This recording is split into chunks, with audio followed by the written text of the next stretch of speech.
All right, welcome to In the Huddle, the boat edition. Today we're going to be talking about some of the things that we as men face, and well, some things that keep us up at night, and some of the things that keep us pacing the floor, and quite frankly, some things that we may not have even considered. So sit back, relax, and enjoy the conversation. All right, guys, let's get into it. First of all, welcome to the boat. Thank you, Howell. All right, absolutely. Hey, you guys are relaxed. You got your drinks. You got your cigars. You cool? That's right. All right. Definitely. Let's dig in, man. Man, I want to start, first of all, in this conversation talking about something that kind of, I guess, came to my mind a couple of weeks ago. We were on vacation, and we were there for 7 days. The whole time we're there, I only saw one black couple. And, you know, it puzzled me. Then I thought, as we continue to go on, I saw all these groups of black women. And then I thought, just a couple of weeks prior to that, my daughters had went with a group of women. It was 5 of them. All of those women are single. I'm guessing that all the women that I saw in these groups were single. So it made me really think about, as black men and as black men and women, what can we do to really help to get our relationships to the point to where we continue to grow families? Because I saw other nationalities and races, and they had their families in large numbers. I mean, 7, 8 to a family. How do we get to the point to where we are no longer having families, having our relationships intact where we have families? Anybody? Any thoughts on that? Well, that's a good question. I think the first thing we can probably do is focus on communicating better. I'm speaking from a personal standpoint and whatnot. I guess with that being said, I think all too often we kind of fall, I guess, short, so to speak, because we're pushing for what we're trying to push for, and the other part is pushing for what they want to push for. So I think just with better communication, we probably can do a much better job, and maybe we can kind of change that trend a little bit. Yeah. Now, when you say communication, I mean, it's always been said that we as men don't communicate. So certainly a part of that responsibility definitely falls on us. But I guess, do you find that women today are having a challenge in communicating as well? Well, I think it's a combination of both. But if I'm, I guess, gut-wrenching honest with you or whatnot, I think all too often we as men, we're so ambitious and we're trying to push past, I guess, those past generations of ours or whatnot, and we're so focused on what we're doing all too often. Sometimes we find ourselves kind of neglecting certain things, and as a result, they feel like they're not treasured or valued. And as a result, sometimes we kind of end up losing ourselves in the relationship, and then the relationship loses itself as a whole. Okay. Hawk, what are your thoughts on that? Hal, I think it goes back to, you asked the question, or you painted the picture of what happened on your vacation where you saw a lot of black women, but you didn't see a lot of black families. I think that ties back into us learning how to trust each other again, because I think there's been a level of distrust when it comes to men and women.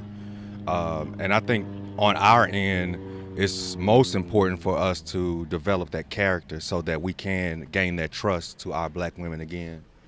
As far as black women and our trust, that's a different topic that has to be maybe a women's huddle. But us as guys, man, we have to hold ourselves to accountability so that our character can be developed, so that they can trust us, and that we can see more black families on vacation and more black families being more successful as you saw yourself on vacation. Yeah, man, because, when we talk about it, certainly we say Black Lives Matter, and I understand, what that's for, and don't want to, minimize that in any kind of way. But when we talk about that, we also have to understand that the black lives and black families do matter. And if black lives truly matter, then we have to do what we can to preserve the black family. Because as a race, we talk about community all the time, but we will no longer have a community if we don't continue to grow families. Other nationalities are outgrowing us in large numbers because they're populating, they're getting together, they're having families, they're getting married, having families, producing children. And we're just not seeing that today. And I don't even have to look outside of my own family. As I looked at that on vacation, I began to even look at my own family. I came back, had to go to a funeral. And even at that time, I just thought, I only have one living uncle. I have a number of aunts who are not married and don't have a boyfriend, don't have the prospect of a boyfriend. They're just like my daughters. So this is not just one generation. I mean, this is across generations where black women are finding themselves single and without a man. And it brought me to something else today. It's not, so if black women are single, then in many cases, black men are single. He may feel like he's got a couple of women or whatever, but he's single. It brought me to something that I saw on Facebook today, and It's something else, again, I had seen in my own family, but we were talking about, this young lady did a post and she was talking about there's this nurse, this hospice nurse who's going viral because she talked about the fact that, again, many times what she sees black men die alone.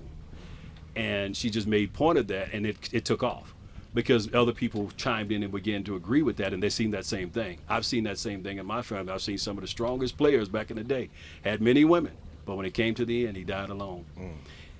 And we have to address that fact that, again, it's not just, again, preserving the black family, but, again, it's also pointing to the fact that, again, many of these men may have children. They may have longtime girlfriends, but they don't have a spouse. And in the end, they end up dying alone. So talk about relationships, and we as men, how do we preserve just relationships in general? Wow, that's a good question. Preserving relationships as men. Again, I think that boils back down, again, in my opinion, to the whole communication aspect.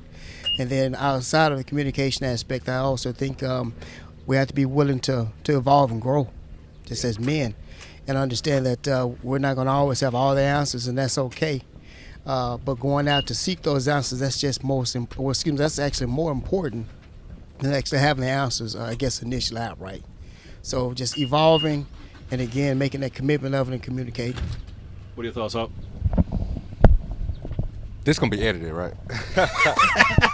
It's the unedited version. Man, I'm gonna tell you, years ago, somebody proposed to me that I should not be single because when I get older, I'm gonna want someone to look out for me, take care of me, and vice versa. You know, somebody that I can do the same for. But like I said before, when you don't have the trust at that beginning stage, then you question what that end stage is going to look like. For example, when I was told that, you know, I'm going to need somebody in my early or my late stages of life to take care of me, I was with someone at the time, and I thought to myself, if I don't trust and you don't take care of me now at this stage, what is it going to look like when I'm 80 and 90 years old? And are my chances better at being single and developing my friendships so that I can have that support when I get older, or should I put all my eggs in one basket and trust into one woman that will have my back and I have hers? And it's a hard question to answer when you're a single man. Would I mind being with someone and having that trust? Not at all. I think that's the ultimate. But when we see relationships and marriages nowadays in our demographic, we see that either it doesn't last long or it comes with a lot of complications that either you can avoid and put that energy in towards yourself and what you have to do in life and be successful, or pour that energy into trying to figure out what makes a relationship successful. And a lot of times that takes a lot of energy, it takes a lot of time. And can it be worth it? Yes, absolutely. But that's a decision that we have to make as single men. But when we talk about men dying alone, it's not even just the relationship between the man and the woman or spouse. It's talking about even your relationship with the children. You know, for a man to die alone, that means he's really isolated himself away from everybody. You know, I mean, somewhere down the line, he's gotten to be 50, 60 years old, and there's not one person who's concerned about him enough to come into a hospice situation to see about this man when he takes his last breath. So the way to paint the picture is if he's taking his last breath and there's nobody there. There's not a child. There's not a childhood friend. There's not a woman in his life that says, you know what, I care about him enough to see him to the end. He's out there all by himself. So then at that stage, this is just my frame of thinking. So when I cross that stage of thinking in that dilemma, I'm thinking to myself, is it better for me to invest into building a relationship with a woman, or building my relationships as a human being with other people so that I can have that support when I get older, or you can have that support when you get older? When you're in a relationship, your focus is on building that. You don't really get that freedom, that opportunity to build other relationships with women.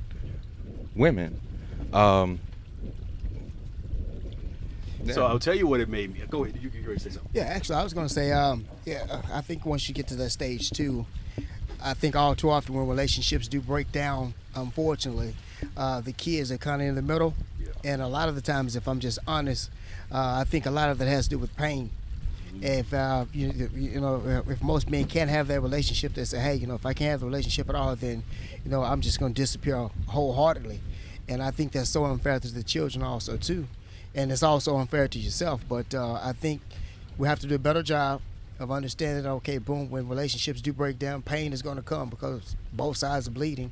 But at the end of the day, it's still your responsibility to make sure that you keep those relationships with the children, intact, and make them even better. And then also to pushing to make sure that those outside relationships with family, friends, whoever it may be, your support group, that you keep those things intact so that you don't die alone. Yeah. You know what? I'll tell you, you just said something there because that was the key. I think the key is, could it be that sometimes and somewhere along the way, we have developed this mentality where we're really kind of just living for the moment, living for the day. We're not really thinking about the latter end. We're not really thinking, like you talked about, not really thinking about making those investments. Right now, man, I'm just trying to make it through the day. You know what? I'm thinking about the future opposed to living in the moment. But I think to myself so I was told about a month ago, somebody told me that if you're going to be with somebody for 30 years, you can expect to go through some hardship, right? Yep. So a lot of us face, okay, when I invest this amount of years with somebody, what happens if it doesn't work out? And then I'm at an older age, and that time that I was pouring into that relationship, I could have been pouring into my friendships and developing those friendships so that you can have that support system and they can have you as well. But when you're in a relationship, man, it's like nowadays all your focus has to be on that relationship and building that foundation, which I can understand. But a lot of times those are broken down after a certain amount of years. That's why I go back to trust, and that's why I go back to character, because if your character is intact, then that trust has a better, it's more fortified for you to stand. But when that trust is broken down over a certain amount of years, then, for me, I question myself, should I have invested into that relationship that could fail, or do I invest into friendships? Yeah, but you don't come into the relationship anticipating that it's going to fail. So I think you go into it and you give it all you got. Again, I'm a big believer of really not really having a plan B. It's got me in trouble sometimes. But I think you don't have a plan B because you're committed to making plan A work. So you give it all you got, and I think, that doesn't mean that it's always going to work out, but I think the chances of it failing are slim to none. Do you think that's equivalent to rolling the dice? No, I don't think it's equivalent to rolling the dice, because when you roll the dice, you don't really know what you're going to get. But if I'm giving my all to this relationship or this situation, then I would think if I'm giving my all to it, then I'm observing to see what my partner is giving to it as well. So that whole thing is predicated on what the other person does? Not necessarily. It's predicated on me wanting to give my all. And then I'm watching and observing to see, is she receiving of what it is I'm giving in the relationship? And then I'm asking her and I'm updating with her what it is she needs. You talked about being together 30 years. My wife and I have been together 33 years, since we were 14 years old. I can't give her the same thing now at 47 that I was giving her at 18, 19 years old. We have to update as we go along. She needs affection in a different way now. So I have to be able to update and respond to that. But it's me giving my all. And the only reason I'm going to be able to give her that is because in my attempt to give her my all, I'm asking her what it is she needs at this stage. Understanding the different ages and stages of life. She can't give me the same thing I needed back then. I need a different thing now. And I need you to be able to update and go along with me. Because like you said, now it's about legacy building for me now. At first, it was about just trying to build, get something coming in. Now it's about legacy and what are we going to leave behind. So it's a different focus, it's a different mentality. You know what that sounds like to me, though? I think, you know how we all take our cars to go in to get serviced, right? We get them checked on. And if we're not coming from an environment where, we really understand relationships fully or thoroughly, I think that what we really can do is to start pushing and advocating that we have systematic checkups or check-ins with a professional that specializes in those particular areas, family, counseling and things of that nature, to help you grow.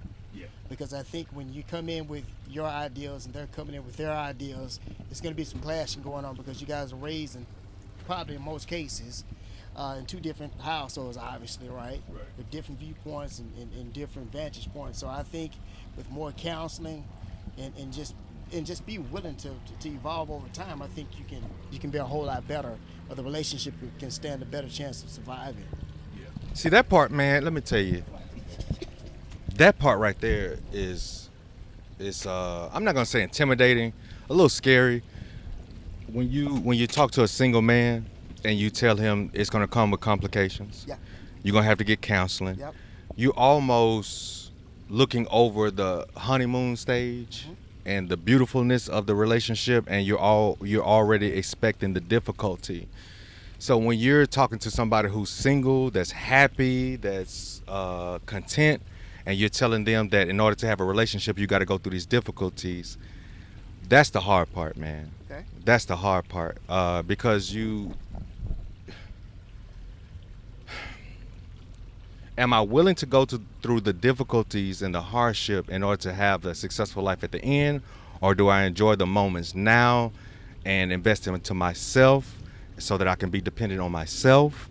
And like I said again, I keep reiterating to develop those relationships, because I'm gonna tell you, since I've been single these last about 4 years, I've developed relationships that are lifelong and it's gonna stand. And I can honestly say I couldn't develop those when I was concentrating on a relationship or marriage and family. So that's the dilemma that I'm in as a single man. Okay. I think the thing is, though, you go into it knowing there are going to be complications, but it's not going to be every day. You're going to have more good days than bad days. You're going to have more beautiful moments than bad moments. Depending on who you with. Well, I mean, that's true, but I would hope that again, if you giving your all to the relationship, she's coming to the relationship giving her all. Hope, or you can get to the point to where she does begin to give her all. I would hope it's going to be a lot more good days than bad days. It will. I mean, because I'm not going to dare tell you in the 33 years that we've been together, everything has been rosy. Heck no. There's been some challenging moments. It's been, I mean, I'm not talking about days. I'm talking about sometimes it goes months. But you're committed to the relationship. You're committed to staying there and working it out. And I'm glad we did, because now if we had stopped in those early stages, we wouldn't be where we are now. Well, how y'all been together since y'all were teenagers? Right. So you're talking about men who are later in their life being single, who don't have that foundation and have to start from scratch at a later age. But I would think you've learned enough now from past relationships that you can bring to a new relationship. Now, granted, every woman is different. Every man is different. So we all need something different. But I think just in knowing you're at an age and a stage now in your life to where you're mature enough to at least know what people want and how to communicate, and ask her what it is she wants, what it is she needs out of a relationship, and then tell her what it is you need out of that relationship. And hopefully you guys can work that out to where each of you getting what it is you want. And then there are going to be times where you really simply just have to compromise. I'm getting 80% of what I want. That other 20%, man, I'm just, hey, I'm just hoping it'll come someday, But I can't leave this 80 going after that 20. Because then I'm out there with the 20, now I'm now missing 80% of what I want. But do you see how that whole plan is contingent upon what another person does with you? I don't like that word contingent upon it, only because it makes it sound like I'm going into the relationship only going to give based on what they give. Oh, okay. That's And a I good can't point. do that. I have to give, really, I'm going to say it this way. I have to give by faith. And like you said, trust. I'll use your word trust. You said it a number of times. I have to give trusting that she's going to give back to me what it is I need. But in order for me to get that, I have to give her what she needs. And I'll be honest with you, it's a fear factor. Pull it up a little bit. Yeah, it's totally a fear factor, because Why is it fear though, guys? This is interesting. I'm hearing this word fear. I'm scared of the complications. Where is that coming from? well, I'll be honest with you, it's a fear factor because I know for most men, and I'm speaking on my behalf, when I go in and I give 110% at something, regardless of how the relationship broke down or what may have transpired, if I feel as if you discarded a relationship or me in the process or my viewpoint, then it's so hard for me to trust again. You see? And so with those dynamics, and I hate to say this, but it's just me being honest, I would rather take my risk Come on, that's in what I'm being saying. alone by myself Yeah. than to play the game of you playing with my heart. For 10, 20, 30 years. Exactly. Yeah. My emotions, and then ultimately speaking, a family that we both voluntarily chose to put together. That's the part that's so fearful for a man such as myself. Well, do you really believe that someone has played with your heart for 10, 20, 30 years? Okay, because here's the situation. No. We're going to be out here and be transparent. I will Okay. tell you, you fall out of love.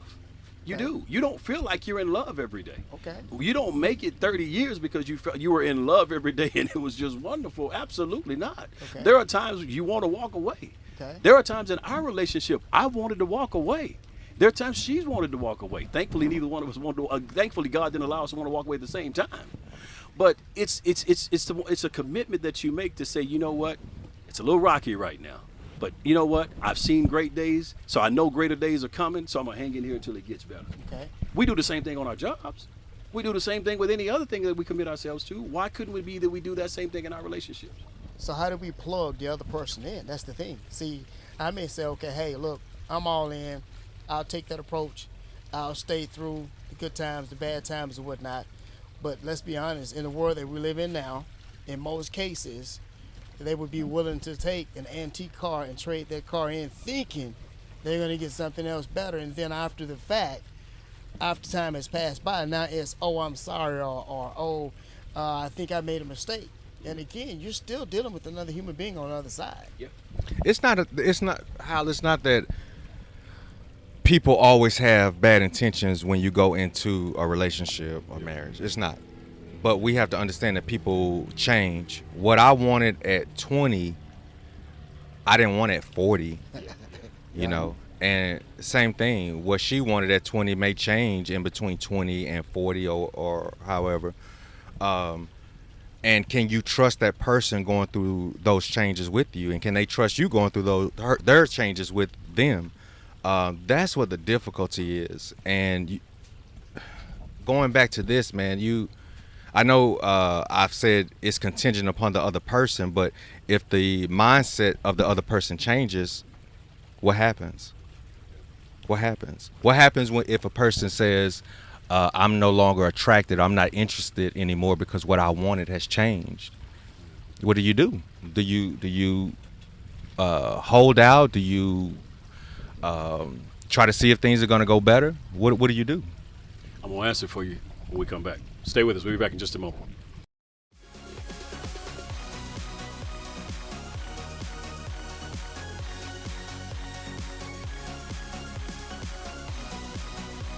All right, I said I would answer Hawk's question when we come back. So you asked me the question before we went to break, man, and asked, what do you do? You've been committed to the relationship. You've given it your all. The other person now decided, you know what, hey, they no longer want to be part of this relationship. They want to do something different. Well, the only thing you can do at that moment is, allow them to make their decision and move on. That's the best I can say at this point, is that you would allow them to move on. But I never see it, I don't know that I see it as time wasted. I see it as an investment in life. You've invested into a relationship, you gave it your all, it didn't work out, but now you should be a better man or a better woman and prepare for the next relationship, I would hope. So that's my thing on that. Wow. I guess with that being said, because I know so many African-American men, well, just men in general, they may face that situation, but what happens when there are kids involved? When there are kids involved, hopefully you guys can have a discussion with them. And you have that conversation and you let the kids know, there are times in life where, again, relationships just don't work out.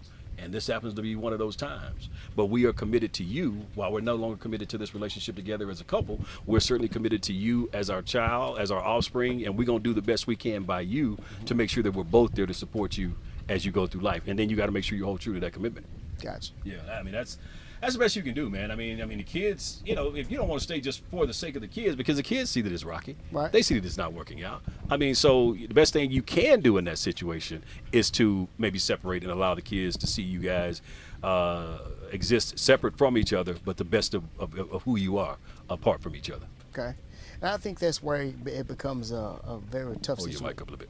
Yeah, I think that's where it becomes a tough situation also, too, because even with all of that being said, right, and you're doing what you're supposed to do, and you're trying to co-parent as much as you know how, or the best you know how, there will be moments in time or whatnot in which you're pulling in one direction, the other parent is pulling in a different direction, and then again, it's still even rocky at that point. And I'm saying all this to say one thing: for most men that are single, we do say, "What's the point? Why?" Because at the end of the day, even if there aren't kids involved, and you're going into a whole blended situation and all of that stuff, and that comes with its own set of issues, correct? Well, you will probably be just better off alone and just kind of doing your own thing, and then maybe if something happens or evolve later on down the line, fine. If not, it's just kind of like my slate. But then it brings us back to what we talked about in the beginning. If everybody's just cool with being alone and doing their own thing, we lose the black family. I agree.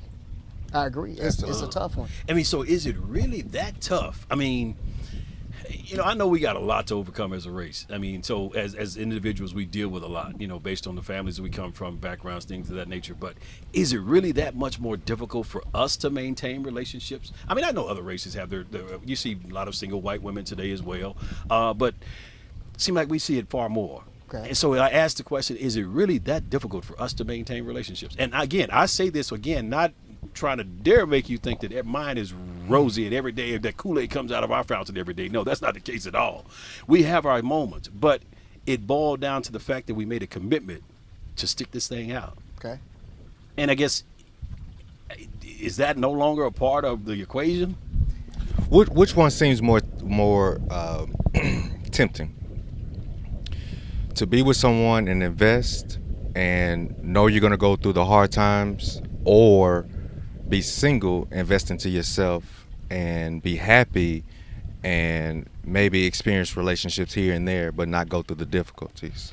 Based on how we've actually been, I guess, Like, a little bit educated. more, Will. Yeah, based on how we've here. been raised here, I guess, obviously in our respective country, we focus on self a lot and our own happiness. Is that wrong? I think to a certain degree it is, because it is selfishness. But by the same token, if you want to take the safe route, well, I don't even really call it safe, because at the end of the day, if you're dying alone, it's not really safe, because you still ended up with the losing end of the stick. I think we have to do a better job, and maybe it starts with some of the younger generation folks now, right? And then we're pouring and we're investing in them. But I understand also, too, that we have to lead by example. I get that, too. And so I guess what I'm saying in I guess a nutshell is this: instead of those of us trying to chime in, right, with, I guess, these failed relationships, so to speak, we still have a voice, yes, but I think we need to put more folks at the forefront who've done it, who went through the trials and the tribulations and are successful at it. Mm-hmm. And I think at that point, we can catch those younger folks who would be more willing to listen, because it's kind of like talking to kids or whatnot who are saying, hey, look, I need money, but you're struggling and you really haven't figured out a way how to make money. They would be more prone to listen to someone who has actually done it.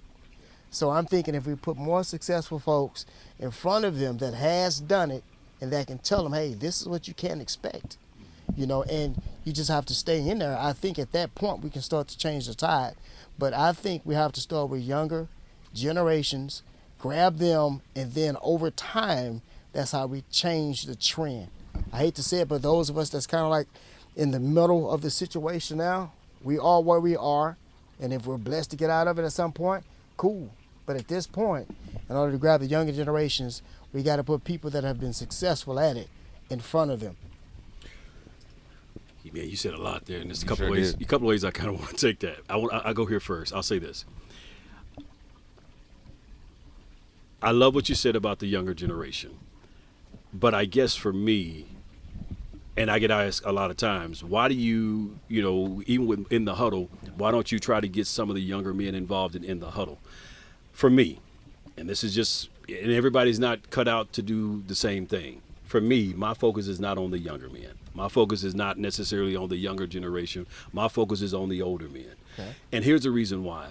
My hope is that if I can do something to encourage and to empower those men, then those men will go back to their respective families, their communities, and those men, maybe it's in one of those men who are called to that younger generation once he get himself together. But I can't go back to the younger generation because in many cases I can't relate to them now. My youngest child is 28 years old. So, I'm focused on getting the men empowered to give them a voice to where they then go back and reach back and grab some of those guys and they become a mentor to those guys in the neighborhood. That's what, as it relates to the younger people. You talked about young folks needing money, and it led me to think about finances. And one of the things when I talk about black families, it's not just saying black families for the sake of having black families, but if we're ever going to have generational wealth, it starts with the family. It starts with two men, a man and a woman coming together, building something, and then having something to leave to their children, and then those children come and build up on that to make it even bigger, to where it should then go down to generations. And that's what you lose a part of that when you lose a family. It's not to say that a single man can't be successful or a single woman can't be successful, but if you got two people in a relationship, both bringing in a viable income, or developing a business or something along that line that can build on, then I would think you could begin to establish some form of generational wealth, at least if nothing else for your family, to pass down from generation to generation. If I'm single, can I focus more on generational wealth for my kids if I'm focusing on developing a relationship with someone? Your relationship shouldn't interfere with you building wealth. It should complement it. Because if you guys are a team, when you're a team and you're both focused on building this wealth, she may not do the exact same thing that you do, but together you guys are building together. And it may be that you go out and earn all the money, but then she comes in and she helps manages the books in a way that allow you guys to be able to save far better than you can. If she's better at finances than you are, or if you're better at finances than you manage the books. And sometimes today, the woman is making more money. She brings in more money, but you bring in your income, and together you guys then make investments that allow you all to be able to build.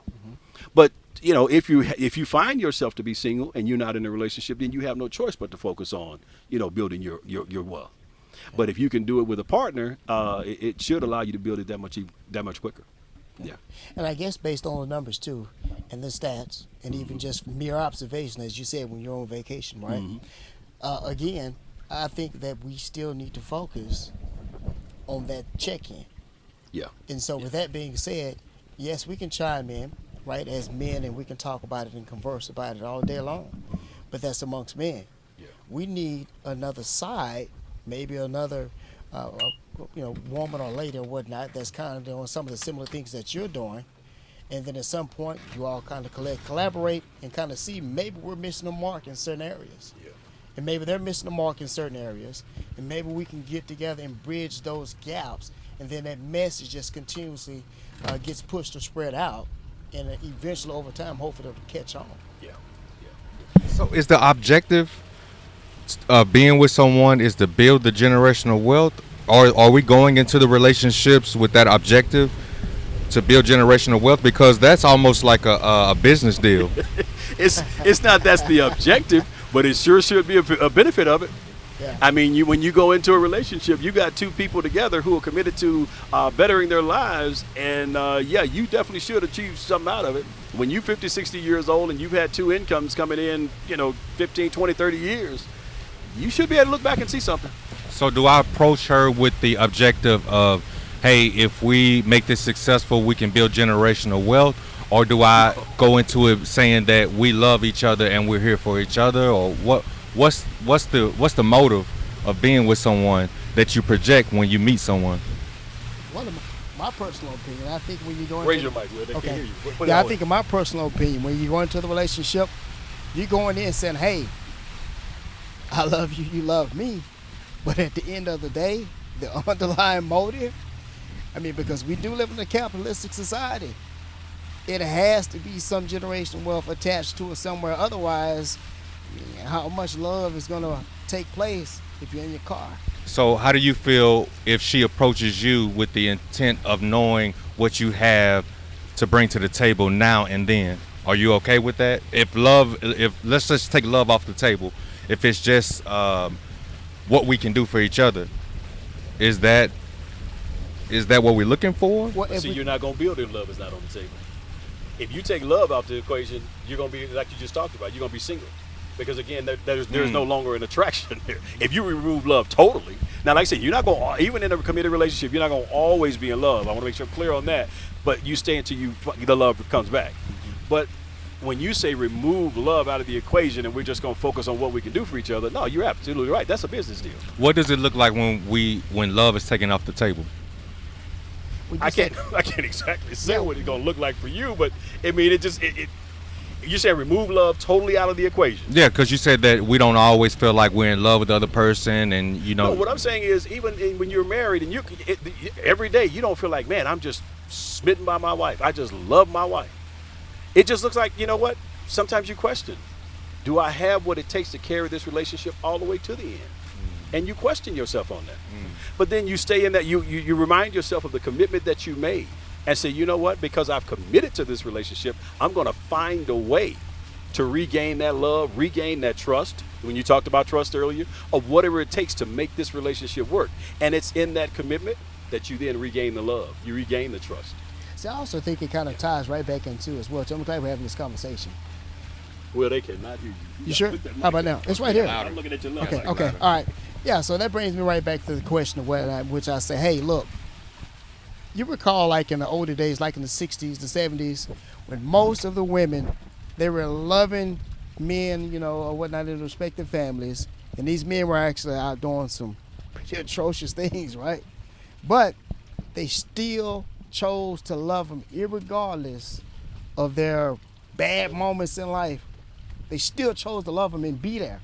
So I think now, I guess in the current situation that we're in, I think it's kind of reverse roles. And I think with men, since we're so, I hate to say macho, but prideful at times, we're not willing to sit there and stick it in and say, hey, you know what? I'm going to love this woman irregardless of the moments that she may be having right now, because I don't have to take this. But for so many years, they took that off of our grandfathers and fathers and X, Y, and Z. And so I just think the tide changed quite a bit in our respective community. And I think that with love, yes, you can stay in there. It just depends on your level of tolerance. Yeah. That's what it boils down to. That's what it boils down to. Wow. So we're going to come back and talk about relationships. But you know what? I want to get into this whole, we got into it just a little bit. But I think this whole wealth building thing, man, I think it's important. And I think we have to look at, you know, let's just go away from the relationship aspect of it. And let's just talk about our responsibility as men to be able to leave something for our children's children. I think it's extremely important. Every single day, you know, that we're at least giving an attempt to make sure that we're doing something that way. So I want to talk a little bit about that. Oh, sure, definitely. Yeah. So, Will, let's talk about that. I mean, why is that? Why do you feel it's important that we be able to do that and set our kids up in a way that helps them to be able to establish themselves? Well, I like the idea, I like the thought, I like the process of it, to be honest with you, because at the end of the day, you're absolutely correct. I think that it's most important because it sets the future of the family up in such a way in which you can do things that have probably never been done before, whether it's educational attainment, whether it's opening different, respective businesses up. And so I think once you get to that level, you can take your family to a whole nother level. And then when folks come back and look at those family reunion pictures, you may be dead and gone, and it was like, hey, look at what Papa did for us. You know, so I think that's utterly important, because how can we really expect to compete with other folks if we're not setting our babies up, you know, to do the things that they need to do in order to be successful? And I think that starts, honestly speaking, in our respective community. Go get some life insurance. Go get it now. That's the fastest way to get to wealth, because there are too many people in our respective communities dying from different type of diseases and all other kind of things that are going on. Get some life insurance if you can't do anything else. Good point. Very good point. All right. We'll be back with more after this.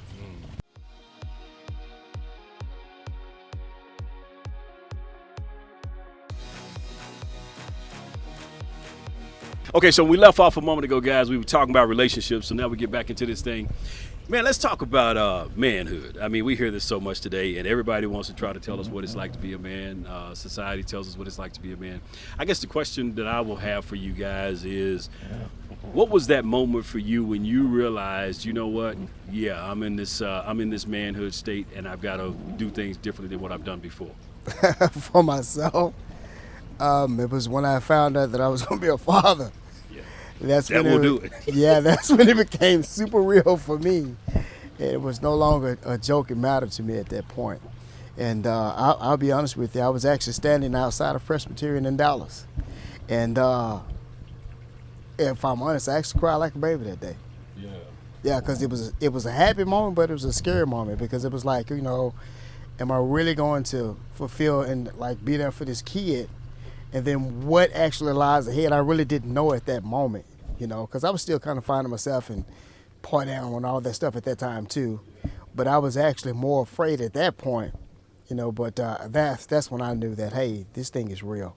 And how old were you then? I was actually 27. 27. Yep. Okay. Hawk, was it different for you? Or was it when you became a father as well?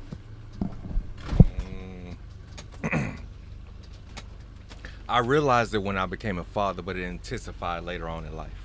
Okay. What was that moment? Which moment was it when it really intensified and, it really hit home to you that, hey, it is what it is? I would say about 4 years ago when I realized that my kids are dependent on me and what I do matters and what I leave matters.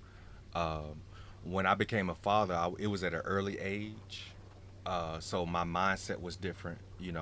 In the beginning, it was about how do I keep my family happy and keep them afloat.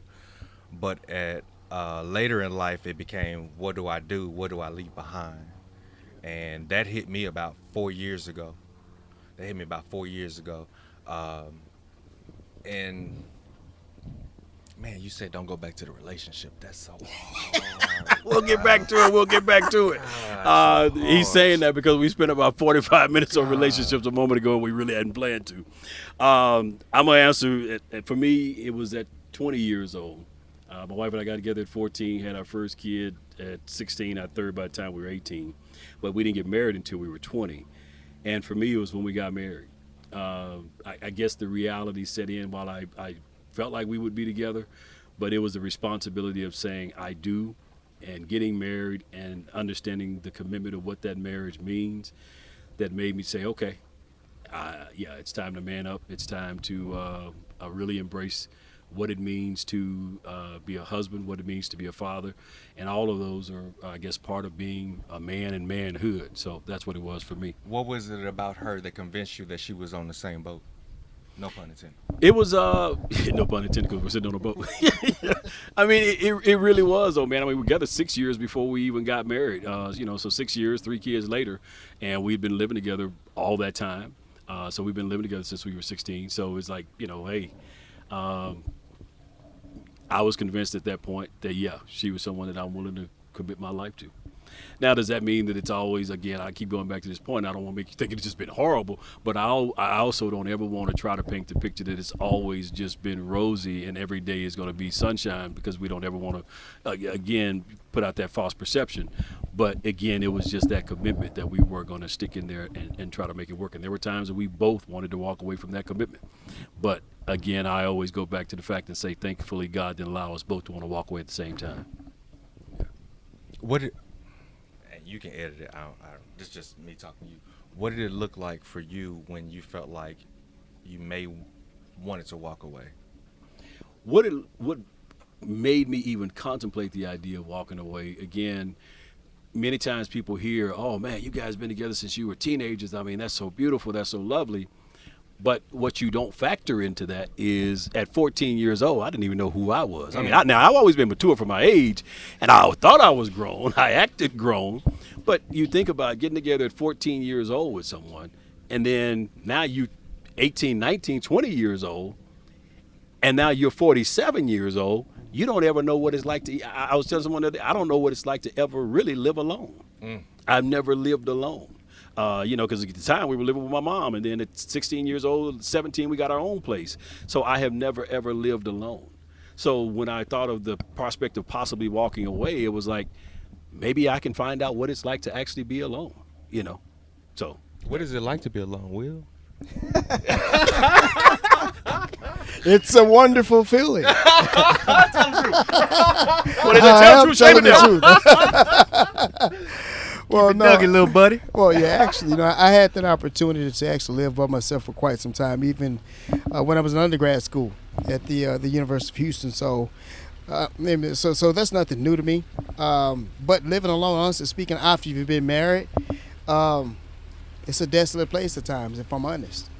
Because you miss hearing those sounds and the noise and the garage door coming up and, your wife coming in and hearing the kids come in with her and that kind of stuff. You do miss that, but all in all, you just kind of learn to deal with it and kind of adjust as much as you can, But I have a very good relationship with my kids.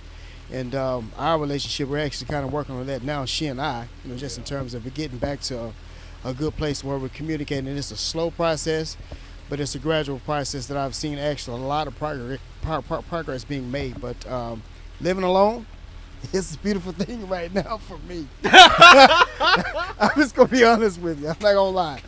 So let's talk about legacy building. So when you think about, your legacy, and when you think about what it is you want to be, remember for, we're all young guys. I mean, certainly hope you don't have to live this out or it has to come to fruition anytime soon. But when you think about what it is you want to best be remembered for, what is that thing, and then what are you doing today to ensure that becomes the reality? Wow, you want to go first, huh? Man, it means more. Okay. So before I think about investing into a financial stability for my kids, I think about my legacy and my name. Because if my name can be great, that alone opens up doors for my kids. So, man, I'm gonna tell you, the last 4 years, I've developed myself and my character. And I know we going back on relationship and all of it kind of ties together, but I feel like if I invest into my character and who I am as a man, it increases the possibilities for me to have a successful relationship. And if I have a successful relationship, that can build a legacy. But it all starts back to me and what I do. And if I'm developing myself and my character, my integrity and everything, my finances, everything that I am as a man, then my standards lift up and what I look for in a woman. And that's not always easy. That's not always easy. Yeah. Sometimes I feel like being single, you're able to run faster. But being with someone, you can run more effective. I don't know if that makes sense. Yeah. I'll give you an example. When being single, when I wake up in the morning, my attitude and how I feel about my objectives is dependent on me, not somebody else's feelings. So when I get up in the morning, I need to be motivated and projected so that I can carry out the responsibilities as a man and potentially carry on some wealth for my kids. But when you have another person involved, all of that is contingent. When you wake up in the morning with somebody, your attitude is not, or the way your day is going to go is not always on you. It's on how the other person's day is as well, and how they model their life, their character. Man, I know this is going to be edited. I may not. So I'm just going to give you a disclosure now. Oh, okay. There's no guarantee it will be edited. I can go into depth. Well, go ahead. Let's just say you're with someone. You wake up in the morning and that person is not having a good day, or that person is off. Your focus has to be on that person and not your objective. Understandably, because that's your spouse or that's your partner. So you have to put that energy into that person and make sure they're where they're supposed to be so that they can be effective.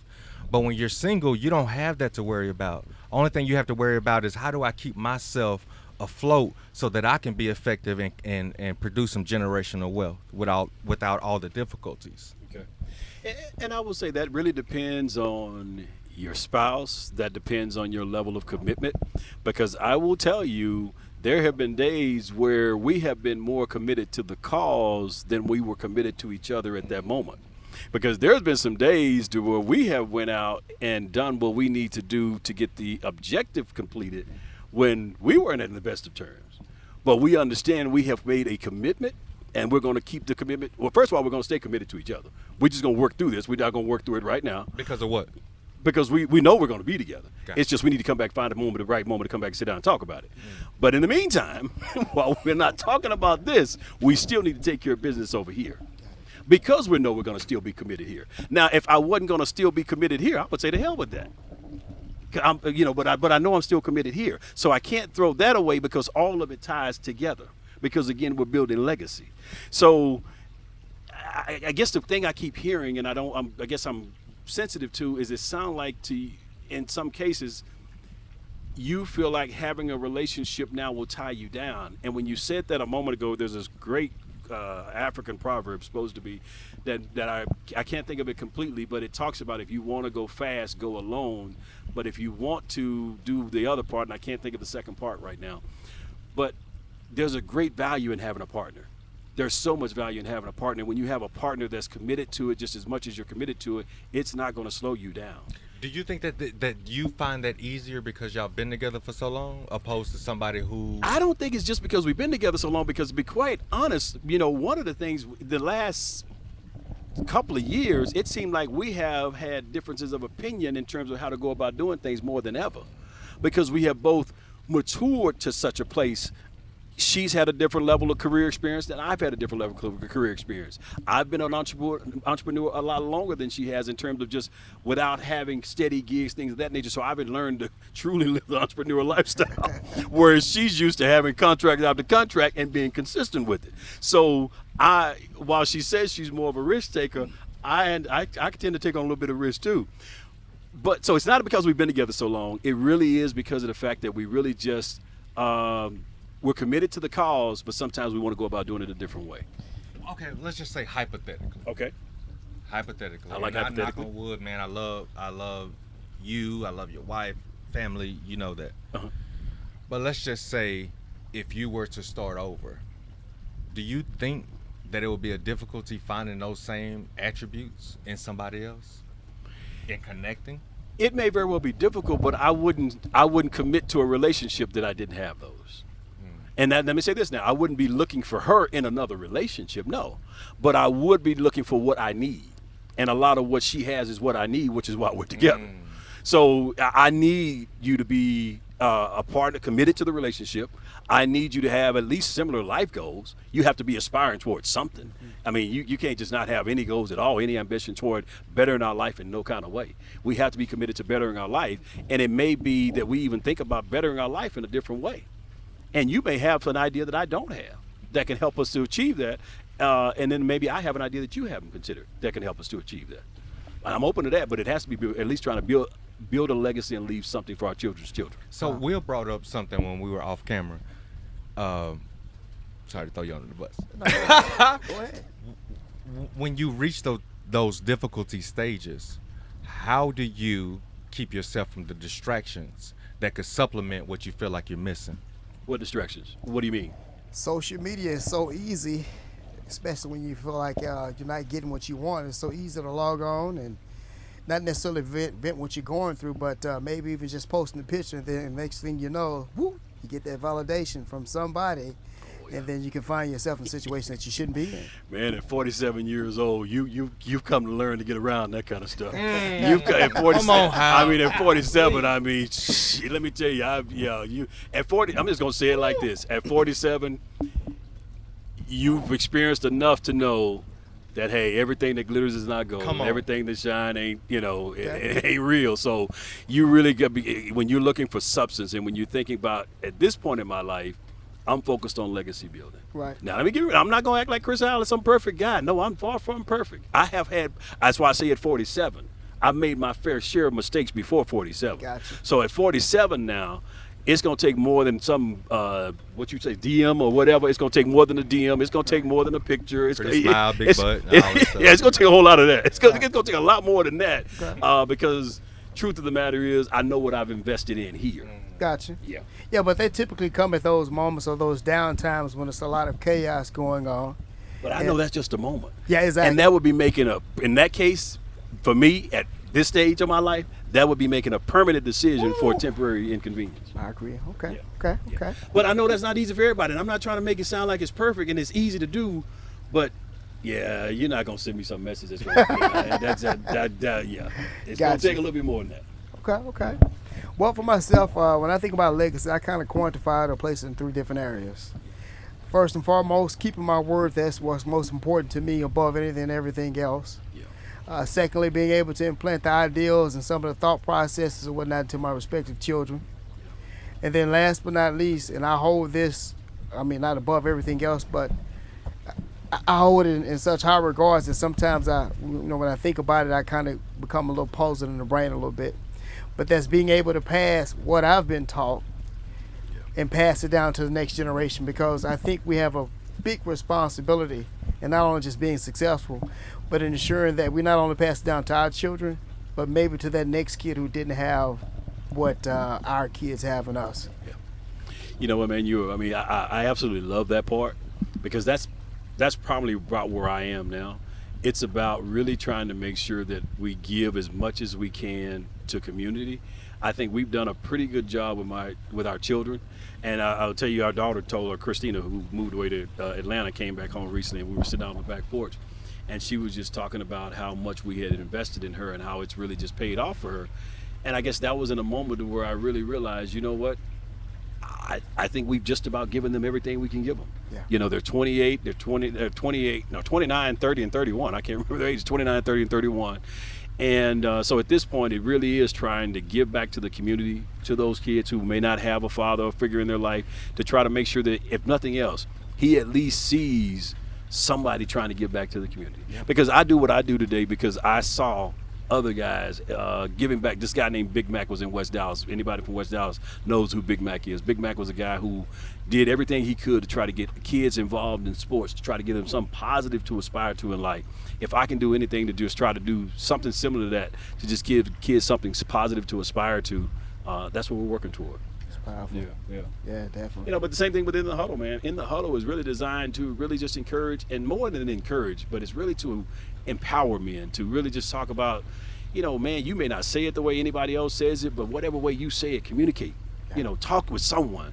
And it's about trying to find those friendships and build those relationships with somebody. You know, if you can't have that relationship with the spouse, you know, maybe it's a friend, it's a buddy that you can have, the man that you can open up and talk and communicate to, and rather than imploding and committing suicide and things of that nature, man. Right. It's crazy where things are right now. We just really got to figure out a way to be able to have that outlet. Okay, cool. Yeah. So man, I appreciate you guys getting on the boat with me and just rapping and talking with me. Yeah, I'm gonna have a good time. It's I'm my speaking. fortune. Thank you. Yeah, now y'all ready to turn these darn cameras off so we can actually have some fun, huh? Let's do it. This has been in the water. This has been in the huddle, the water edition. We've actually been on the boat, just kind of hanging out and really just kind of sharing some things with you. I really hope you've enjoyed the conversation. I really would love to hear from you in terms of what you think about some of the things that we talked about. And we plan to do this again. So maybe give us some things that you would suggest that we talk about when we come back to do it the next time. Guys, I want to say one thing just before we go. I said I wasn't going to even talk about this, but as I'm looking into the camera and speaking, I just felt like I wanted to try to bring it up. My sister, Sha'Carri Richardson. I appreciate the sister's gift, her talent. I mean, I applaud it. But I guess I'm hearing a lot of celebrities and different people who are really championing for the fact that they should allow her to run. My thoughts is, if you allow her to run, while marijuana is legal in some states, it's not legal everywhere, and it is a banned substance, and it was known that it was a banned substance. She's accepted responsibility. My thought is, if she's accepted responsibility, she understands that it was wrong. Allow her. It is rightfully so to allow her to sit this one out. And, you know, maybe next time she's going to come back bigger and stronger than ever, because the other part to that is, if you allow her to run, then it's always going to be that question, or there's always that statement, well, she only won because they allowed her to break the rules. I want her to win when it's fair and square and clear that no rules were broken. That sister went out there and did what she was supposed to do. That's just my opinion. I'd like to get your thoughts real quick. Well, first and foremost, rules are rules. And I understand, you know, yeah, we may be evolving as a society, saying, you know, hey, we're at a different stage here, you know, within our respective state or country. And, you know, yeah, hey, it's just a little weed. But being in the field of athletics once before myself, no, rules are rules.